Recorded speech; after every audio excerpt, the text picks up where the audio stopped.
Through storms, unshaken, unbowed. Through trials and verdicts, still standing proud. A titan in the tempest, against the raging crowd. He's got a vision for the future, gonna shout it aloud. Change in the wind, it's coming fast. A new foundation built to last. Cryptocurrency's the key, make the big switch. Power to the people, time to teach the rich.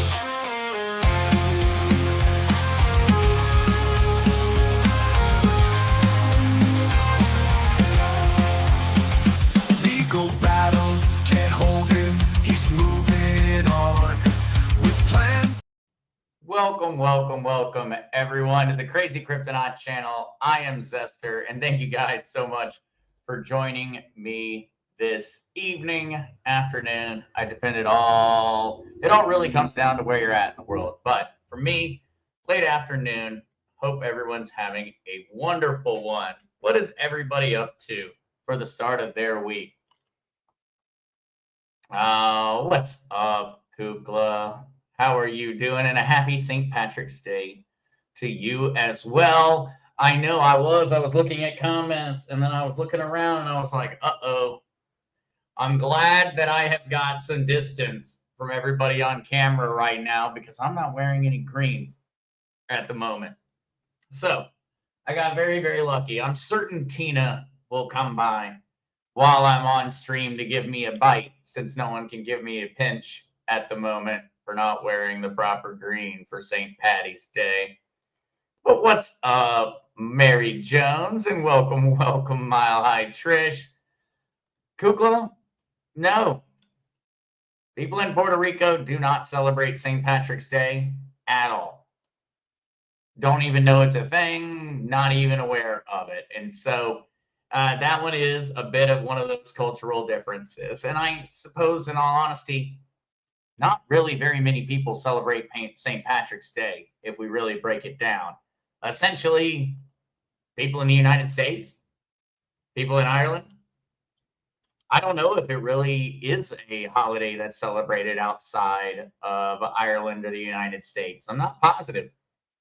Maybe I need to do some learning on that one. But I know down here, not a thing. And that's pretty surprising because people in Puerto Rico are always down for an excuse to go out and party. And so the fact that it hasn't made it down here is somewhat interesting.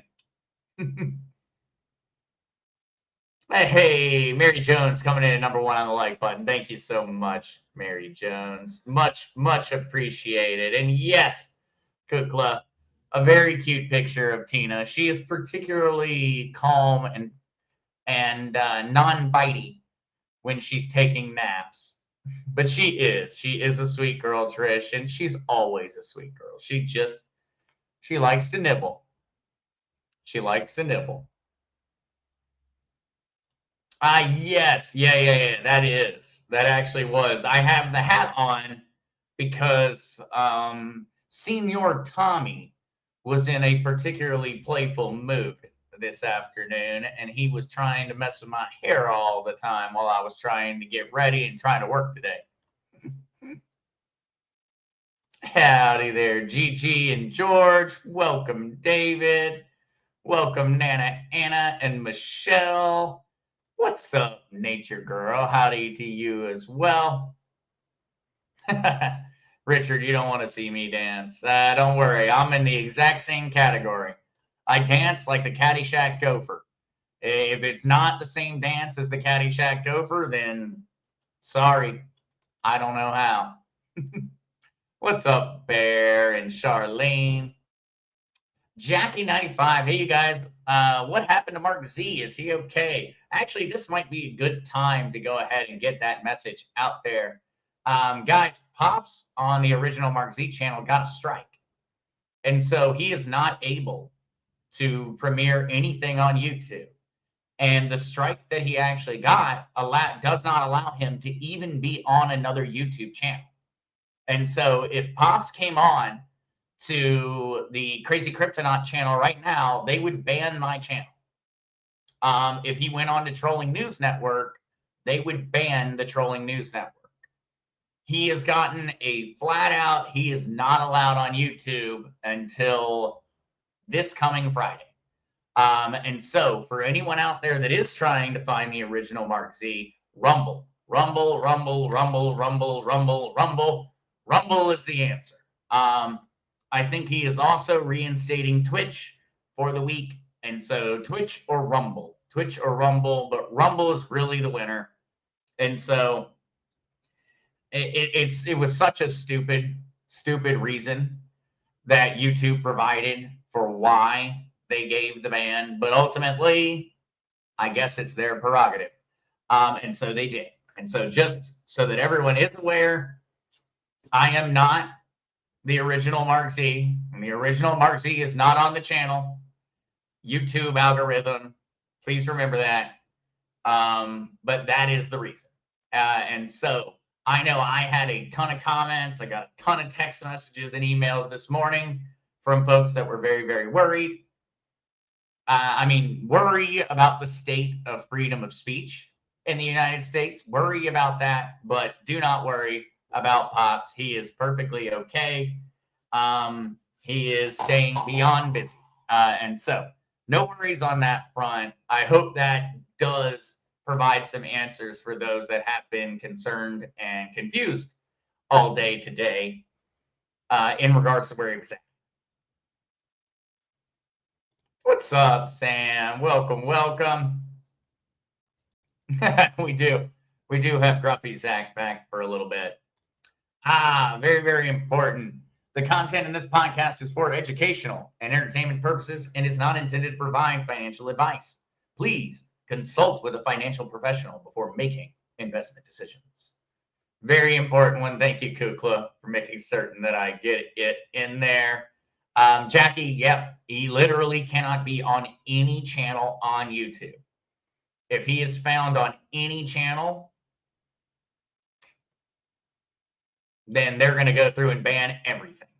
So, having to play by their games, but ultimately it's a buttload of BS. It's a buttload of BS, but I wish I was in charge. If I was in charge, there would be no worry. But unfortunately, the powers that be over there at Alphabet Inc., they made a decision, and they even, during our attempt to actually contest the strike, we were met back with a response upon our contest within 30 seconds. And so AI listened back to the video and said, nope, you're banned.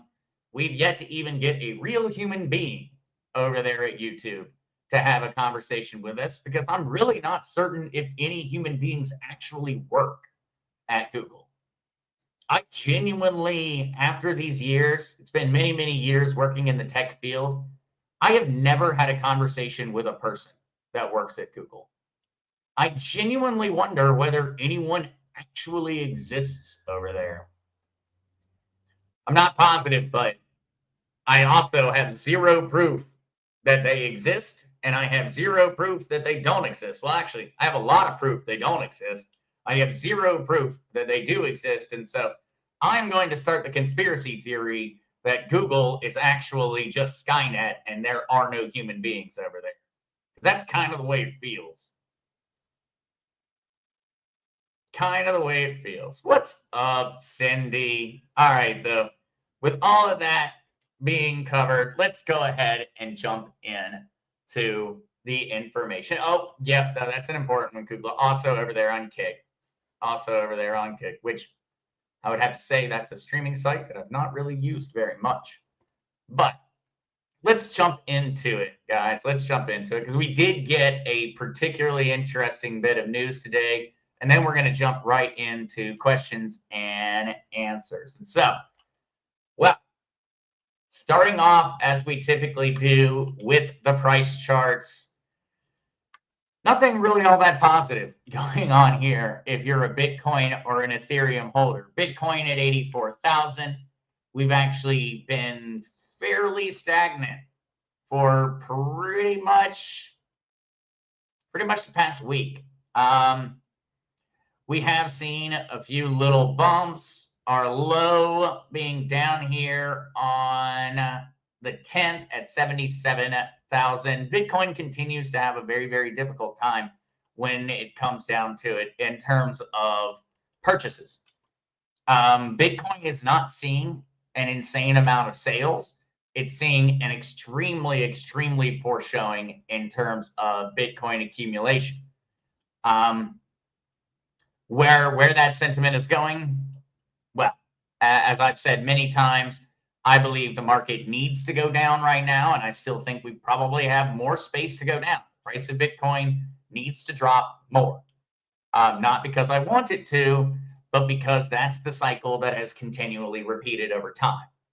Ultimately, until the cycle has fulfilled itself, I'm not going to be happy. Or at least I'm not going to feel safe, I should say. It's not a matter of being happy, it's a matter of feeling secure. And so for me, I'm still expecting the same cycle to occur. Bitcoin on a 3 to 4 year cycle tends to have a boom and a bust. We need to see a price that is sitting somewhere closer to $68,000, $70,000 before we're really going to be entering in to the same cycle again. So many things have changed in terms of the market fundamentals that the cycle may not repeat itself in the same exact fashion, but I'm a very, very conservative investor. I tend to stick to the market cycles and market conditions. In that case, we would expect Bitcoin to continue to have issues for the next couple of months. If we were just going entirely off of that and we were not taking into account anything other than history, we would be under the assumption that Bitcoin needs to have a bust any day now. What has been very interesting, though, as we jump back over to our charts, is actually the price of XRP. Because the price of XRP has not been acting the same way as Bitcoin or Ethereum. You can go off of the easy numbers here, 5.8% up for Bitcoin over the past 7 days, 12.9% up for XRP. But what it really breaks down to is that XRP does not seem to be having the same precipitous drop that Bitcoin is. There seems to be a slight disconnection that is occurring, and we have a little bit of information about why. So, over the past few days, XRP whales have been accumulating an insane amount of coins. Last week, whales accumulated over $460 million in XRP in anticipation of the SEC reportedly dropping the charges against Ripple and approving XRP ETFs. Data from on-chain analytics platform Sentiment reveals a massive XRP whale activity that took place last week. Latest data as of the 17th showed that whales have accumulated more than 200 million XRP tokens worth over $460 million over the last 7 days. This is actually not the first time even this month. The second largest whale activity on XRP in March was this last week, after earlier this month, over $700 million worth of XRP were accumulated by whales in a singular week. And so we are seeing a massive, massive amount of purchasing on the XRP side, and we are not seeing a large amount of purchasing on the Bitcoin side. And that's what's kind of resulting in this oddity in the market. Remember, as I've said many, many times, whether we like it, love it, hate it, doesn't matter, the value of most all cryptocurrencies are tied to the value of Bitcoin. Bitcoin go up, your crypto go up. Bitcoin go down, your crypto go down. It sounds overly simplistic, but ultimately that's how it works and how it tends to have always worked. This is more of that push away from that occurring. we're seeing massive accumulation on XRP, and we're seeing a lot less on the side of Bitcoin and Ethereum, where it seems as if nobody wants to buy Bitcoin or Ethereum right now. And that's just coming straight from the analytics.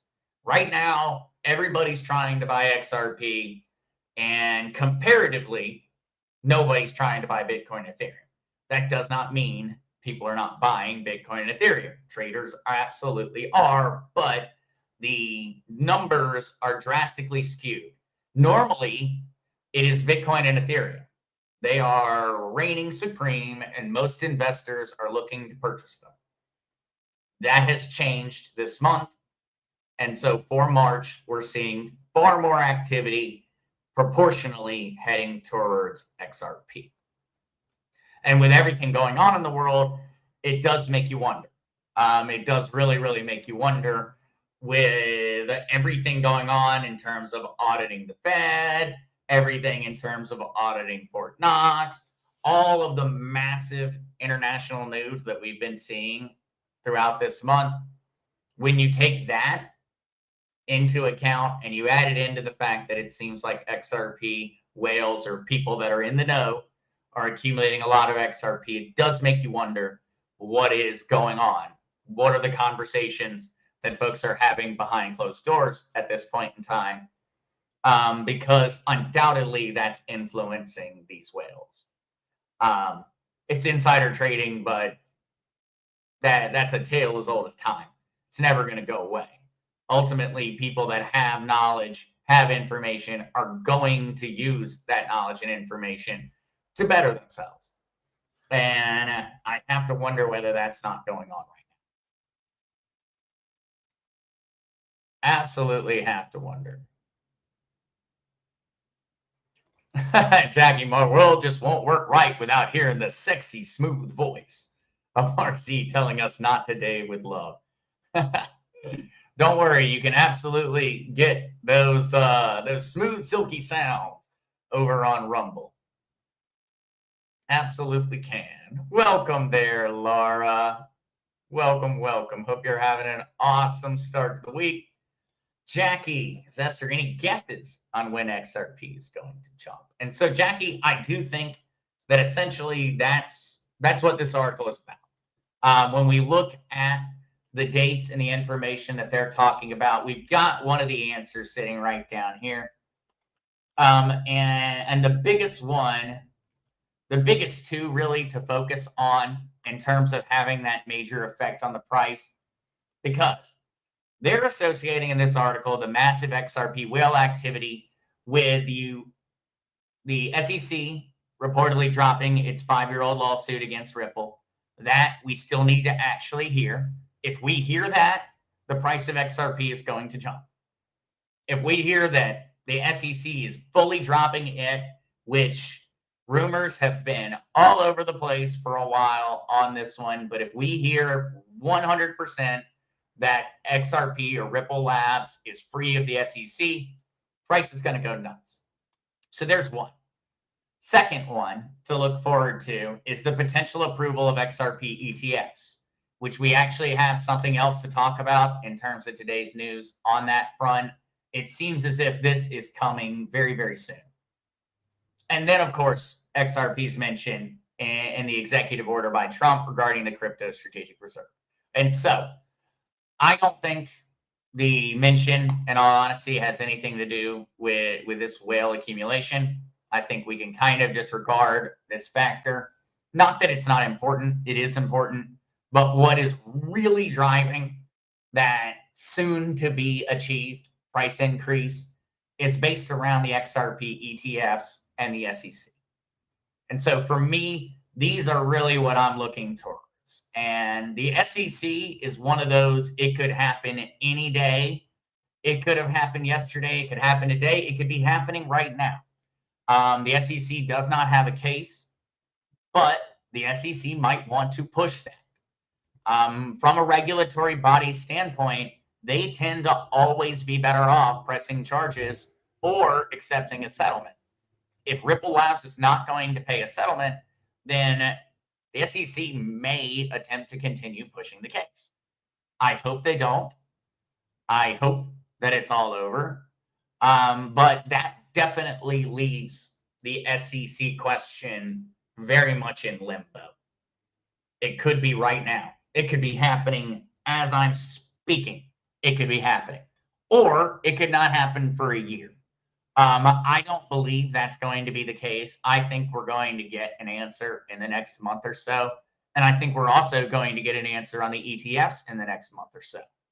And so, what's going to really be a major influence on how valuable those information drops are is going to be the state of the overall cryptocurrency market. If Bitcoin continues to plunge, XRP is going to have a hard time gaining value. Not because there's not purchasers, there's not people flooding their money in. It's just going to slow down the roll.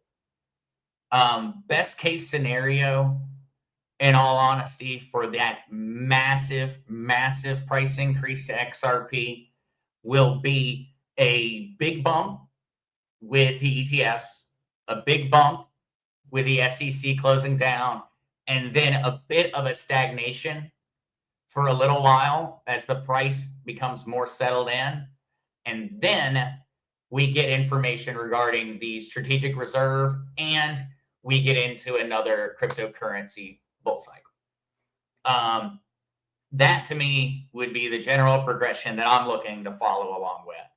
I'm expecting boom with ETF, boom with SEC, but not on some kind of other level. You know, I'm expecting $4.50 with that information. I'm looking towards a far larger increase when we start to look towards the strategic reserve starting to have XRP in it, agreements being made with Ripple Labs in terms of the United States government and other governments and how they're going to operate, and another crypto bull market, which is not going to happen if we meet cycle. It's not going to happen for a little while. It's going to take time. But if we were just going off of what the rules have been for the past 10 years, that would be the exact events and moments to be looking towards. The RLUSD and stablecoin talks that are currently occurring, that is another factor that could ultimately massively increase the value of XRP. And I'm genuinely more excited about XRP talking about RLUSD, stablecoins, and the tokenization of assets than I am about anything. To me, the SEC dropping their case is really not news for the price to increase. Not for me personally. I think for a lot of people in traditional finance, it's that. But for me, it doesn't have any degree of influence. Same thing with the ETFs. The ETFs for me are okay, cool. The important ones are stablecoins in the form of RLUSD and the tokenization of real world assets. That is what I want to hear about. I don't want to talk anything more about the SEC, about ETFs, about strategic reserves. I want all of that to get handled, set in place, and then for us to start having conversations about things that have fundamental value. Because ultimately, none of those things have fundamental value. They do not change anything about the technology at all, but they're important. So that would be my general expectation there, Jackie, is we can look forward to the ETF approval. We can look forward to the SEC dropping. And then we can start holding Ripple Labs' feet to the fire and saying, hey, I want to hear about RLUSD and I want to hear about you tokenizing real world assets. Because that's where we get really high values on XRP. XRP, until we start tokenizing real world assets, it's not valuable. It's not. We need that part also happening. What's up, Neil? Neil Brooks says, howdy, Zester from 60-degree Graham, North Carolina. It sounds like things are starting to warm up over there, Neil. And look, yep, she couldn't resist. We've got our Tina. I'm certain she will start nibbling my fingers in just a second because I will not be petting to her satisfaction while I'm chatting and responding, but we'll see. What's up, Deborah? Howdy, howdy. Christy Ashmore, I am not on Kick. Yeah, I am not. Michelle, Kick is known to be particularly libertarian. Particularly libertarian. Okay. This guy, and I would like to point something out to folks, and so I really, really hope Gerald is not a real person, but I have been getting this same scam posted in the comment sections on most all of my videos. Guys, these are scams. Gerald's a scammer. He's scamming you. Do not try to put in his recovery phrase. It's a scam. These guys are posting these things in the comment sections all the time. They're posting them in responses to anything I say on X or YouTube. It's a scam. What they're doing is they get you to go ahead and go through with that, and then they move towards trying to get you to give them access to crypto.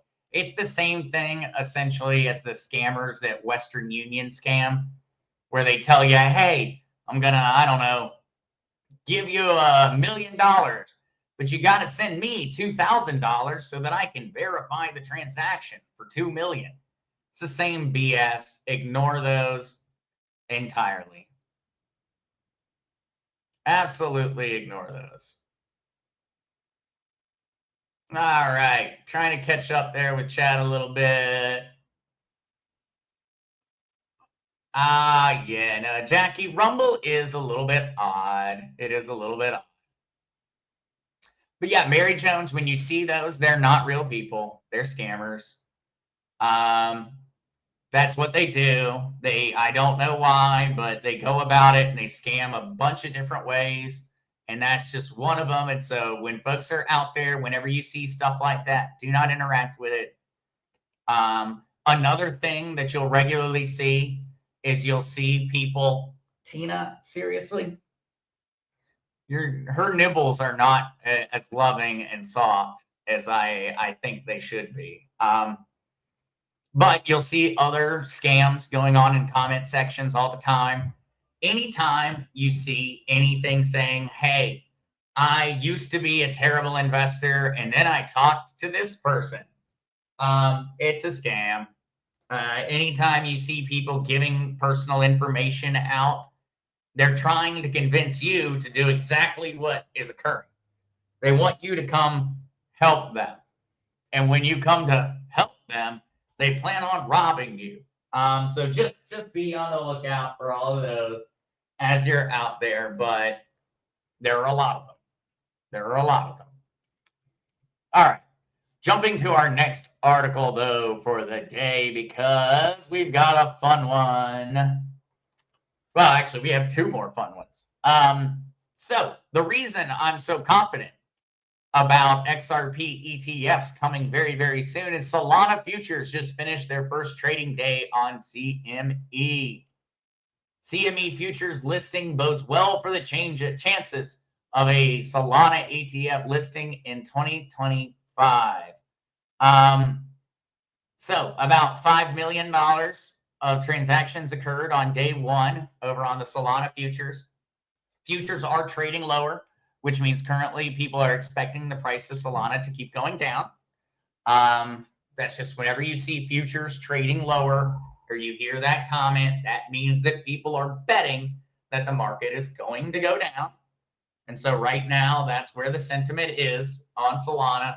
It's currently trading in futures about $2 less than it's currently trading on the live and open market. But the reason I point to this is because when we were just talking about XRP, one of the major events we're looking towards is the XRP ETF. That's one of those items off of the checklist that we need to check. We need to check it. We need to check that the SEC is no longer pressing charges. Those are just two things that need checked off the list for XRP to really become free to actually achieve its legitimate value. And so, this is very good news because we're seeing progress on all sides. We're seeing progress in terms of traditional finance starting to open up futures trading and hopefully that ETF very, very soon. So, for those curious, you can now buy or at least expose your investments to Solana without actually purchasing any cryptocurrency. Now, these futures are still being paid in US dollars. They're not being paid in crypto yet. That's kind of one of the next steps that is fairly important. And back to something that you know how much I love talking about this one, because for me, it's still some of the most important news that no one is covering. And it remains that way, and it's back. Remember the Bitcoin Act of 2024 that I started talking about somewhere around the very end of July of last year, and I really haven't shut up about ever since, has just been reintroduced onto the United States government. It's just been reintroduced by Senator Cynthia Lummis for the current session. The Bitcoin Act would allow the United States to hold more than 1 million BTC in its crypto reserves. The newly reintroduced, and I think this is another thing that I think is important, because I know I've had some folks tell me that this is, Bitcoin Act of 2024. It's just about cryptocurrency. It's just about Bitcoin. It's not. It's not. It's not about that. It is the boosting innovation, technology, and competitiveness through optimized investment nationwide. And BITCOin.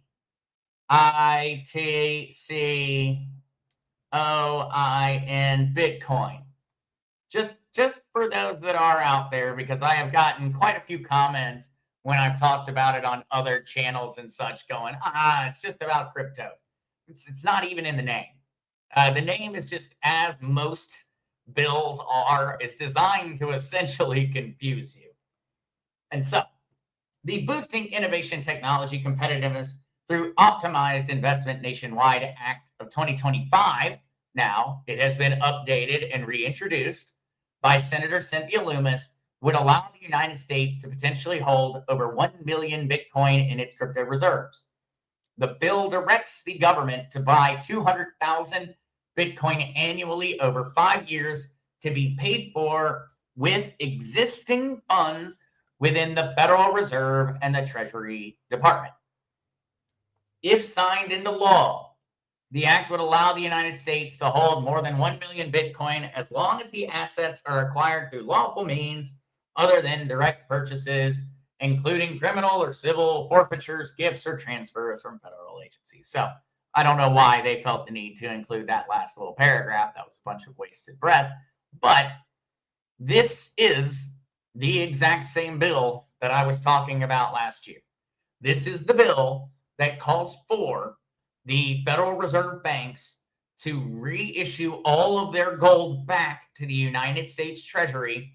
The United States Treasury would then revalue that gold, and then they would give the gold back to the Federal Reserve banks if the Federal Reserve banks were capable of paying the difference between the two price points. Remember, the Federal Reserve banks currently value United States gold holdings at $42.22 per troy ounce.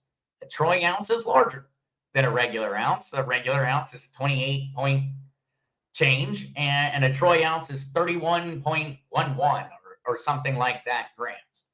And so larger than a traditional ounce, and they're valuing it at $42.22.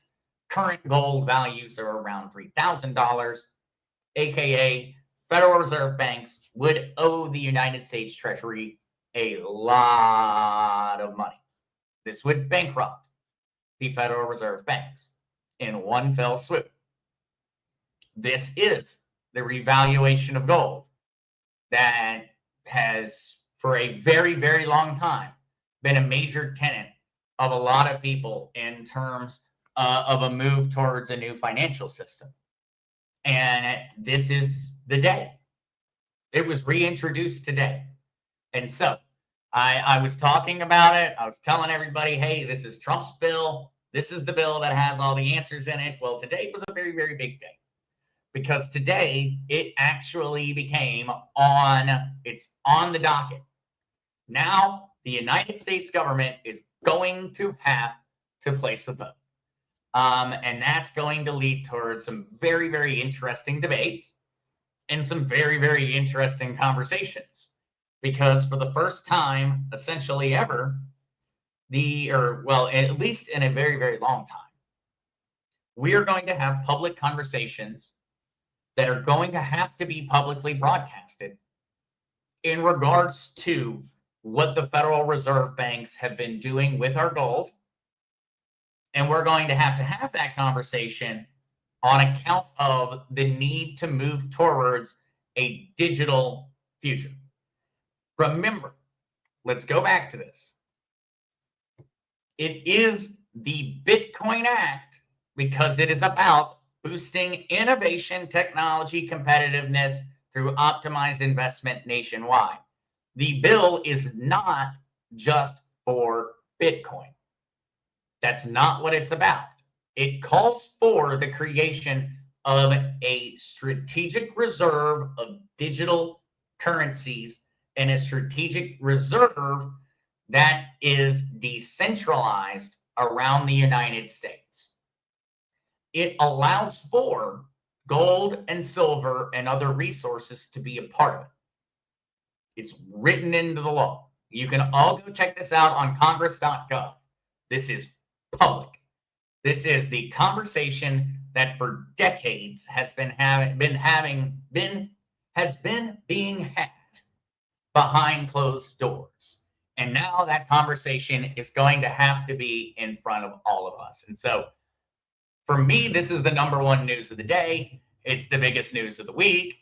It'll probably be the biggest news of next week, the biggest news of the month, because it is so important. This is the way. If this occurs as the bill has been laid out, we will essentially achieve that new financial system in what would be, in my opinion, the best way possible.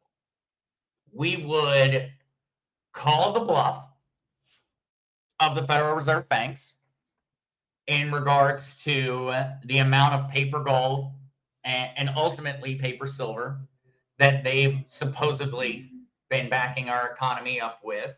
We would call that bluff. We would eradicate the Federal Reserve. We would return all funding back to the United States Treasury, which it should have always been, because it's absolutely ridiculous for a government to appoint a third party that is, beyond stupid. The entire Federal Reserve System was designed to screw us over, and I don't know why people were calm enough about it when it occurred, but it would return all of that power back to the United States Treasury. It would return all of the power in terms of states being able to actually take care of their own accounting books. Because remember, what this bill also does is it sets up sovereign funds for every state. States would be able to start establishing their own sovereign funds. They would be able to start stockpiling resources, gold, silver, Bitcoin, cryptocurrencies for the state, which is a very, very important. It seems like a small step in the process, but it's very, very important. Returning sovereignty, and especially financial sovereignty and freedom, back to smaller government and to the individual is extremely important in regards to taking away power from a lot of what we would quote unquote call the deep state or big government. And it's all here. It's happening. And so this, in my opinion, is essentially the legal, flat out, everybody has to vote for it way of all of these things happening. It's everything happening in one go on a multitude of different fronts.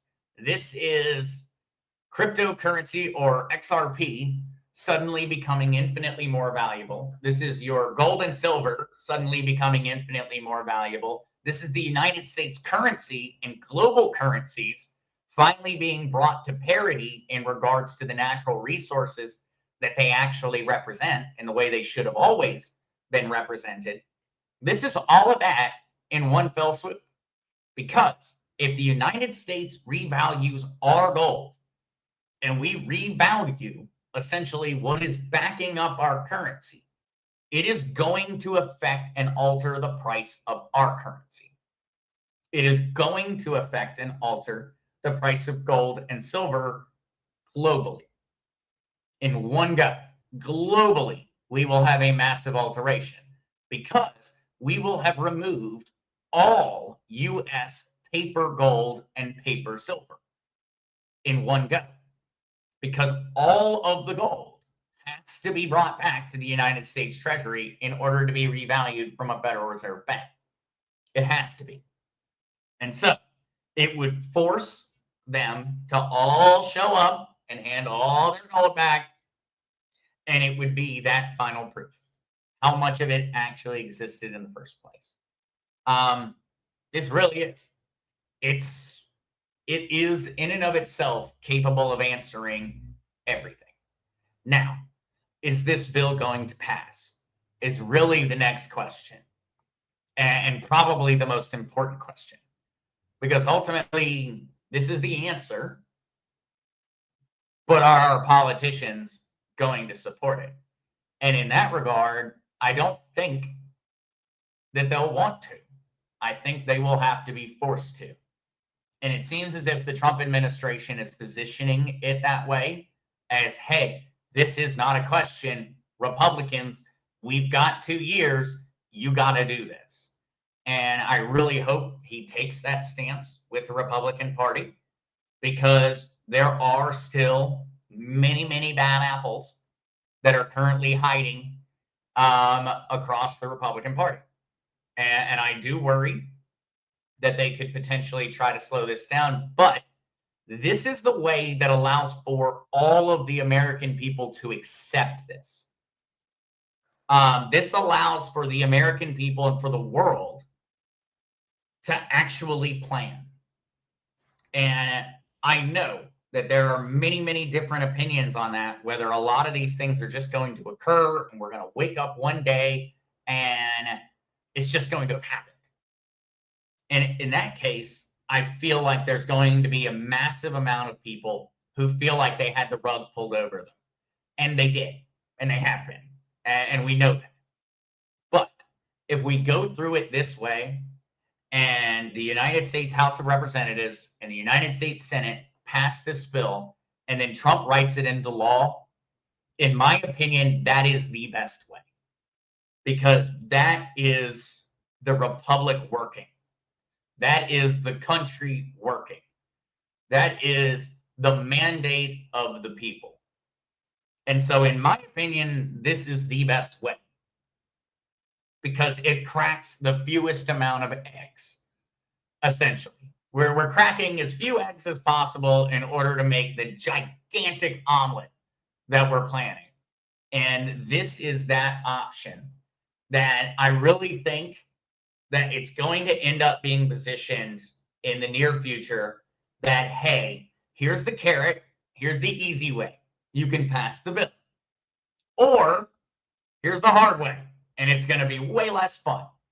And so I think that's kind of where we're getting set up to right now. And crypto, gold, and silver are sitting together. I think currencies, crypto, gold, silver, and cryptocurrencies are all essentially on the same ride right now. Of course, they're a little bit different. Maybe we're not on the same ride. We're like in one of those, one of the big slides. I haven't been to an amusement park in so many years. I have a hard time remembering, but like I remember the water parks where you would go up and there's 4 different slides, and you know, the 2 slides in the middle just go straight down and the other ones go around in all kinds of different circles. That is where I think essentially currencies, cryptocurrency, gold and silver are. We're all going to the same pool of water at the bottom of the slide, but ultimately our slides are going in different directions. I don't know. I don't know if that analogy made any sense at all, but I enjoyed it, if anything. All right. Jekyll Island is definitely sinking. There is no more time for it. But Charlene, this would not even be a legal loophole. This would be flat out the people's vote. This would be government working. And we need government to work. This would be the United States government actually functioning.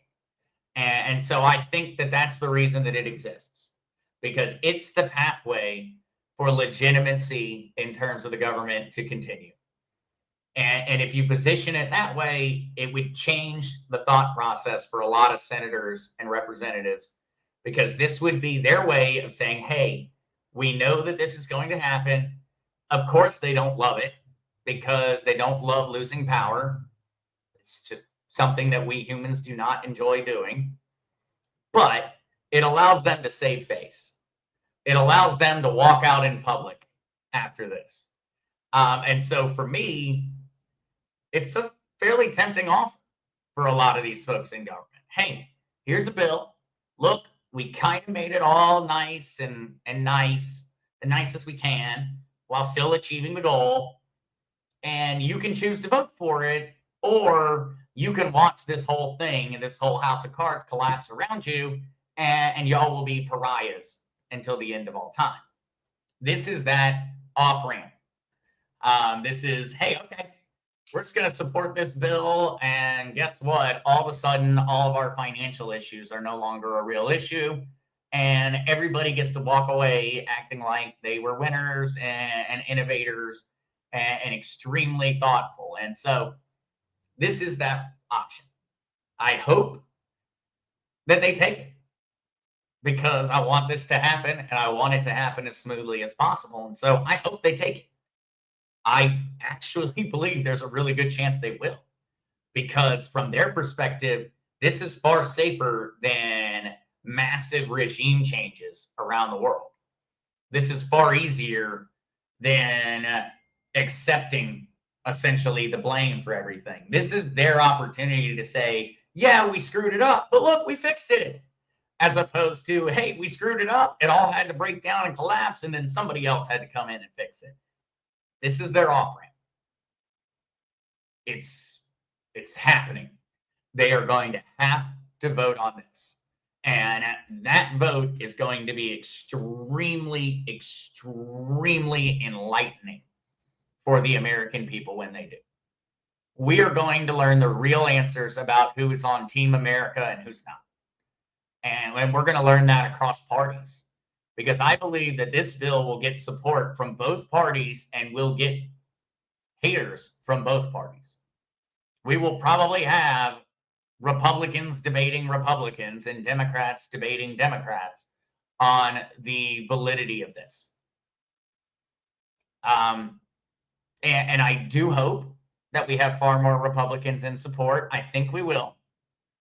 But we're going to need both parties, because this is not a bill that Mitch McConnell's going to vote for. He ain't going to vote for this. His family and the family he's married into, this ain't no good for the Chans. He is not going to vote for it. And so we need to keep that in mind. And unless they are forced to do this, they're not going to do it. This is going to take both parties that do want to take that off ramp and do want to take that win and don't want to see how bad it can get. People that don't want to F around and find out are going to support this bill. And I think we do have a very, very good chance of it passing in 2025. I think we do, because of the nature of the world that we live in right now. If everything were hunky-dory and the Democrats were doing great politically, it wouldn't happen. But they're not. The Democrats' polling numbers are horrible. And with that in mind, and with midterms, I know it seems like a long time away, but from a poli-sci standpoint, it's like the blink of an eye, with midterms on the horizon and Democrat polling numbers so terrible, I think we're kind of entering into a perfect storm for a bill like this. But don't worry, guys. We're going to be covering this one nonstop. This is, as it was last year, this bill to me is everything to follow. It is so important. It was absolutely eye-openingly startling, next level, holy crap shoot when I saw this, because I wasn't certain they were ever going to put this out into public and start to actually have the conversation. And now it's happening. It's happening. It's exciting. It's very, very exciting. And so, with all of that, guys, please do go over and check that out on congress.gov. Remember, it's the Bitcoin Act of 2025 now. You can still see the archived version of the Bitcoin Act of 2024. The bills did not substantially change. It's just a matter of presenting it for the current seating. It's just a matter of getting it into this session of Congress. And so in that regard, same bill, new year, same content. As my last little comment before I was about to say goodbye, but I know folks had asked about Zaman wallet last week, or Tangam. And so Zaman, Tangam. All right. Just so everyone is aware, that way, if anyone does ask about Zaman again, folks will be aware in the community about it. There is nothing wrong with Zaman. Zaman appears to be a great service, but it is once again the exact same idea. Ultimately, your crypto and your money is being secured and being held on a phone, on the internet. It is not as safe as a ledger. It is not as safe as a hardware wallet. Zaman is safer than Trust Wallet or any of the other phone apps. Zaman is only for XRP in particular. It is designed that way. It is security enabled on every facet it possibly can be. If your crypto is in Zaman, I would not be worried about it suddenly disappearing. But just remember, as I always say, that not your keys, not your crypto. And at least with Zaman, it is your keys. It is a self-custody wallet, but it's a self-custody wallet that is kept on your phone. Ultimately, you, in that case, are the point of failure. You will then have to take responsibility every time you take your phone out with you. Every time you go somewhere, you need to accept the responsibility of protecting your phone as if it literally has all your money on it, because guess what? It does. So, Zaman Wallet, great option. I know folks have been asking about it. It is a great option. If you want to keep it on your phone, it's free, it's easy. You can get a debit or credit card so you can spend your XRP. It's cool. Honestly, if it's your day-to-day wallet with just a bit of your XRP on it, use Zaman. Use it. Seems like a good idea to me, but do not keep your life savings on your phone, no matter what wallet you have downloaded. Do not keep that. Please. Please don't do it. If you're saving your money for the long term, put it on a hardware wallet. It does not have to be a ledger. It doesn't. I recommend it because that's what I use. So I know the most about it. And it's the biggest one. And they've never had a problem. And so I use them.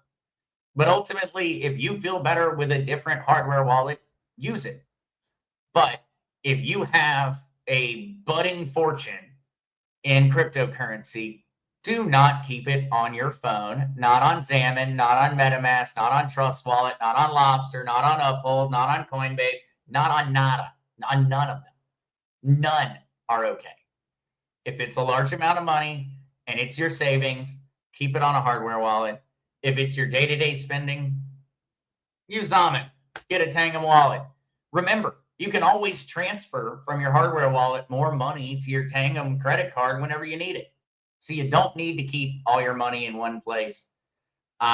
Just an important thing to remember. And this was one that I know I've been asked about a few times. I tried to forget it as I was going to say hello, but I did want to just point that one out there. It's a great service. They are providing a good service. But whenever you see that your money is going to be stored on an application on your phone, just remember your phone is one of the easiest things for you to potentially lose access to. You don't carry your computer around with you every day. You don't take your computer to the pool. You don't take your computer on a boating trip. You don't walk with your computer into a grocery store. You just don't. And so from a just normal human being standpoint and security, I would recommend keeping only a portion of your funds on a wallet like this. Keep the lion's share somewhere in your personal Fort Knox, wherever that may be. All right, guys. With all that stated, love you all so much. Thank you all for so much for being here. I will be back talking again on Wednesday, 6 p.m. Eastern Standard Time, right here, same place. Love you guys so much. Talk to you very, very soon. And hey, we might have something really, really exciting to talk about in the next coming days. I'm looking forward to it. So see you guys.